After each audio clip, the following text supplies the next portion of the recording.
సిద్దిపేట జిల్లా కొండపోచమ్మ సాగర్ రిజర్వాయర్లో మునిగి 5గురు యువకులు మృతి చెందడం తీవ్ర విషాదాన్ని నింపింది. ముషీరాబాద్కు చెందిన 5గురు యువకులు ఉదయం 9 గంటలకు 4 బైకుల మీద కొండపోచమ్మ సాగర్ టూర్ కోసం బయలుదేరారు.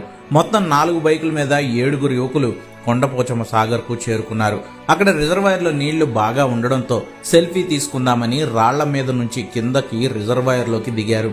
ఇదిగో ఈ వీడియో ఒడ్డునున్న మరో వ్యక్తి తీసింది. ఇలా నీళ్లలో ఆడుకుంటూ ఆ 5గురు యువకులు ప్రమాదవశాత్తు జారిపోయారు. 7గురిలో 5గురు కుర్రాళ్లు మృతి చెందగా 2 మాత్రమే ప్రాణాలతో బయటపడ్డారు.